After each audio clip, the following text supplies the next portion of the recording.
উচ্চ মাধ্যমিকের মতো এবারও কি মাধ্যমিকের মেধা তালিকার ব্যাপক রদবদল হওয়ার সম্ভাবনা রয়েছে? হ্যাঁ, আছে।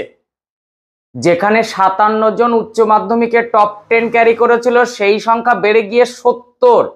সেখানে মাধ্যমিকে কিন্তু আরো বেশি সম্ভাবনা রয়েছে রদবদল হওয়ার। আমরা সবাই জানি 2 তারিখ মে মাস 2024 মাধ্যমিক রেজাল্ট আউট হয়েছিল। তারপর 8 তারিখ উচ্চ মাধ্যমিক রেজাল্ট আউট হয়েছিল। উচ্চ মাধ্যমিকে তৎকাল রিভিউ স্ক্রুটিনি অর্থাৎ পিপিআর পিপিএস দেওয়ার কথা ঘোষণা হয়েছিল, যথাক্রমে 600 এবং 800 টাকার বিনিময়ে। এক একটা সাবজেক্টের জন্য 600 আর 800 টাকা। সেই জায়গায় থেকে 3 দিনের মধ্যে সবাইকে অ্যাপ্লাই করতে হয়েছিল এবং 1 সপ্তাহের মধ্যে রেজাল্ট আউট হয়ে যাওয়ার পর দেখা যায় যে ব্যাপক রদবদল হয়েছে। প্রায় 23,000-এর কাছাকাছি রিভিউ স্ক্রুটিনিতে যায় এবং সেখানে 5,500-এর কাছাকাছি স্টুডেন্টের রেজাল্ট পরিবর্তন হয়। 12 জন মেধা তালিকায় ঢুকে যায়, সেখানে 57 জন মেধা তালিকায় থাকা সত্ত্বেও সেখানে 70-এ গিয়ে পৌঁছায়। ঠিক বলছি তো? ভিডিও নিশ্চয়ই এর আগে দেখা হয়েছে। এবার কিন্তু মাধ্যমিক 21 তারিখ বিজ্ঞপ্তি জারি হয়েছে। 22 থেকে 30 মের মধ্যে রিভিউ স্ক্রুটিনি মাধ্যমিকে যারা করেছে, রিভিউ স্ক্রুটিনি পিপিআর পিপিএস যারা করেছে, সেই রেজাল্ট অনলাইনে আপলোড দিতে হবে। তাহলে কি খুব শীঘ্রই মাধ্যমিকের রেজাল্ট পেতে চলেছি আমরা? রিভিউ স্ক্রুটিনি করার জন্য অনেক স্টুডেন্টরা কিন্তু অধীর আগ্রহ নিয়ে বসে আছে, তাদের মার্কস চেঞ্জ হবে। হয়তো আশা করেছিল 90, এসে গেছে 70, সংখ্যা বাড়বে। কিন্তু আমার প্রশ্ন সেটা নাই, নাম্বার তো বাড়বে, মেধা তালিকা পরিবর্তন হবে, সব ঠিক আছে। কিন্তু যে সমস্ত মাধ্যমিক স্টুডেন্টরা তারা ভর্তি হতে পারলো না, তারা সায়েন্স নিতে পারলো না, তারা ভালো স্কুল ক্যারি করতে পারলো না, তারপর রেজাল্ট আসলো, ততদিনে সেই স্কুলে ভর্তি প্রক্রিয়া শেষ, হয়তো সিটও শেষ। ভর্তি প্রক্রিয়া শেষ হয় না যতদিন পর্যন্ত এই রিভিউ স্ক্রুটিনির রেজাল্ট না আসে, প্লাস যতদিন পর্যন্ত এই একাদশ শ্রেণীতে রেজিস্ট্রেশন শুরু না হয় তার আগে পর্যন্ত সে এস্টিমেট চেঞ্জ করতে পারে। সায়েন্স থেকে আর্টস, আর্টস থেকে সায়েন্স, কমার্স, সে ডাইভার্ট করতেই পারে। কিন্তু স্কুলের তো একটা নির্দিষ্ট রুলস থাকে, প্রত্যেক স্কুলের একটা নির্দিষ্ট রুলস রেগুলেশনে চলতে হয়। সেখানে সেই স্টুডেন্টটা ইচ্ছে করলে ওই স্কুলে ভর্তি হতে পারতো, কিন্তু ওই নাম্বারের গেরোতে সে পায়নি। সায়েন্স নেওয়ার ইচ্ছে ছিল, নিতে পারেনি। নাম্বার হয়তো বাড়লো, তার মার্কশিট নতুন করে দেওয়া হলো, কিন্তু এই দায়বদ্ধতা, এই দায়টা কে নেবে? সেখানে মধ্যশিক্ষা বোর্ড কিন্তু বিজ্ঞপ্তি জারি করেছে 22 থেকে 30 তারিখের মধ্যে সেই পিপিআর আর পিপিএস এর রেজাল্ট অনলাইনে আপলোড করতে হবে এবং ঘোষণা করে দেওয়া হবে খুব তাড়াতাড়ি কবে সেই রেজাল্ট প্রকাশিত হবে।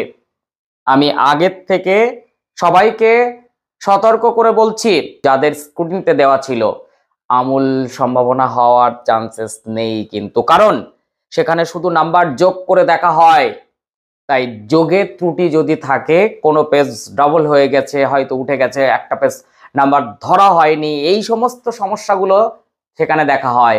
কিন্তু কোনো খাতা নতুন করে স্ক্রুটিনিতে দেখা হয় না যে এটা 5-এর মধ্যে 3 হয়েছে, এটা 5-এ পাস হতে পারতো।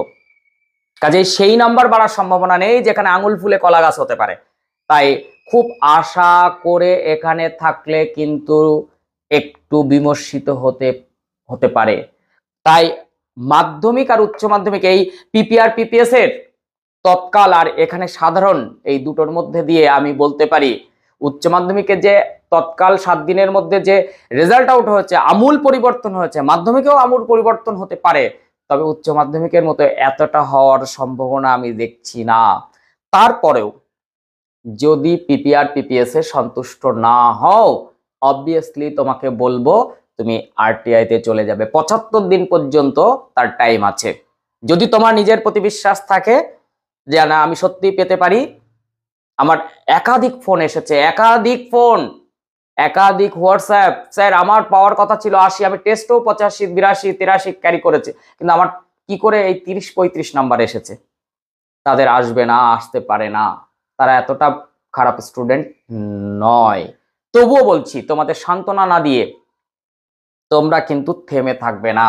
যাদের বিশ্বাস আছে, যারা ভালো পরীক্ষা সত্যি দিয়েছো, তাদের যদি এরকম অবিচার হয়ে থাকে, তারা কিন্তু পিপিআর পিপিএস এ সন্তুষ্ট না হলে সেই সমস্ত মাধ্যমিক স্টুডেন্ট তারা কিন্তু আরটিআইতে যাবে। থেমে থাকবে না যে আমার ভর্তি হয়ে গেছে, আমার আর কি কাজে লাগবে এই মাধ্যমিক মার্কশিট।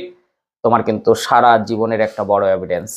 তাই দেখা যাক কবে ঘোষিত হয় তোমাদের পিপিআর পিপিএস এর রেজাল্ট আউট এর ডেট। আমি নিশ্চয়ই তার আগে ভিডিও দিয়ে দেবো সতর্ক করার জন্য এবং সাবধান করার জন্য আজকের এই ভিডিও। যে বিজ্ঞপ্তি প্রকাশ হয়েছে, আবারও বলছি, 21 তারিখ মধ্যশিক্ষা পর্ষদের ওয়েবসাইটে গেলে দেখা যাবে যে 22 থেকে 30 তারিখ পর্যন্ত মাধ্যমিক 2024-এর সমস্ত পিপিআর পিপিএস এর রেজাল্ট অনলাইন আপলোড করতে হবে, এই মর্মে নির্দেশ জারি হয়েছে এবং সেটা কাজ চলছে। 30 তারিখের মধ্যে আপলোড হয়ে যাবে, তারপরে গিয়ে ঘোষণা হয়ে যাবে কবে তোমাদের সেই পিপিআর পিপিএস এর রেজাল্ট আউট হবে। তো সবার জন্য শুভকামনা রইল। তোমাদের মনোবাসনা মনোকামনা বিজ্ঞানসম্মতভাবে সঠিক পথ অবলম্বন করে সঠিক রাস্তায় তোমাদের নাম্বারটা বাড়ুক, কেউ যেন হতাশ না হয়। তাই তোমরা প্রত্যেকে নিজের জীবনের জন্য, নিজের লাইফের জন্য, পরিবারের জন্য, তোমার নিজের অধিকারকে বুঝে নেওয়ার জন্য এই পিপিআর পিপিএস, সেখানে সঠিক ফলাফল আসবে এই আশা রাখছি। নেক্সট ভিডিওতে দেখা হচ্ছে। যারা নতুন তারা অবশ্যই চ্যানেলটি সাবস্ক্রাইব করে পাশের বেল আইকনটি প্রেস করে রাখো, এরকম নতুন নতুন ভিডিও পেতে কিন্তু খুব সুবিধা হবে। আর যারা অবভিয়াসলি এই চ্যানেলের পাশে আছো, সাবস্ক্রাইব করেছো, বন্ধুদের মধ্যে শেয়ার করছো, কমেন্ট করছো, লাইক দিচ্ছ, তাদের জন্য কিন্তু আমার তরফ থেকে হার্দিক অভিনন্দন রইল। টাটা।